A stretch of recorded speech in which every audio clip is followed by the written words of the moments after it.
J'invite maintenant Madame Warzé-Cavren à exposer sa question. Elle est adressée à Monsieur le ministre Copiters également et elle porte sur le recyclage des eaux comme vecteur de résistance contre les antibiotiques. Madame la députée.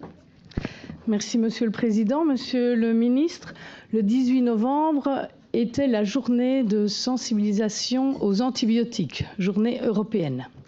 À cette occasion, la presse a relayé les différents points d'attention soulignés par le Centre européen de prévention et de contrôle des maladies, donc au sujet des antibiotiques.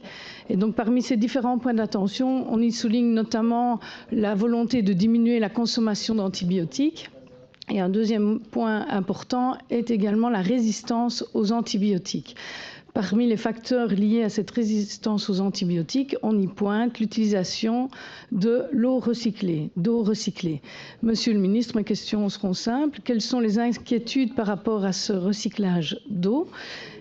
Et d'autre part, quels sont les secteurs potentiellement sujets à cette problématique? Je vous remercie.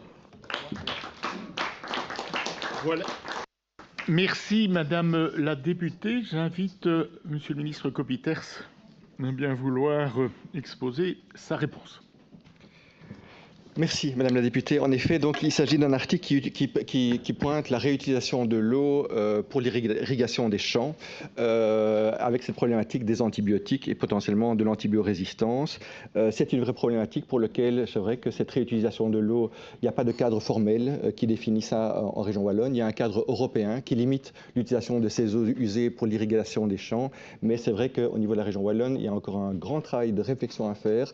Il y a des études qui sont menées actuellement par le SPW Arn et des collègues académiques. Mais quoi qu'il en soit, j'attends certains résultats de ces études parce que vous savez qu'on doit proposer au gouvernement un plan de ressources, le plan Wallon des ressources, le plan 3.0. Et je voudrais vraiment intégrer une réflexion beaucoup plus spécifique sur l'utilisation de ces eaux. Ça, c'est l'aspect environnemental et ça dépend du SPW Arn.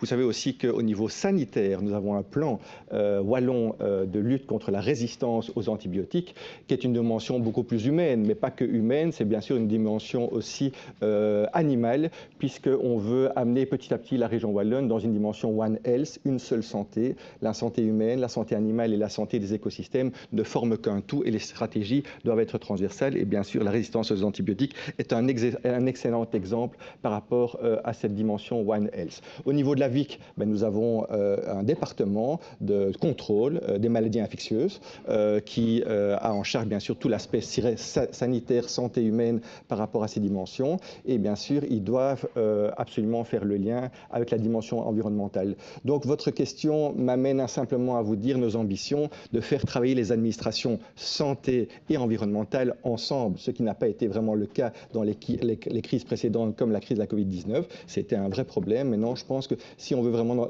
rentrer dans ces dimensions One Health, il faut que tout le monde travaille ensemble. Je vous remercie. Merci, Monsieur le ministre. Madame la députée. Merci, Monsieur le ministre, pour votre réponse. Et en effet, nous attendrons les résultats du travail effectué par les différents services de l'administration, puisque, comme vous l'avez dit, ça rencontre différents objectifs, que ce soit en matière environnementale et santé. Donc, ce sont des éléments essentiels. Je vous remercie.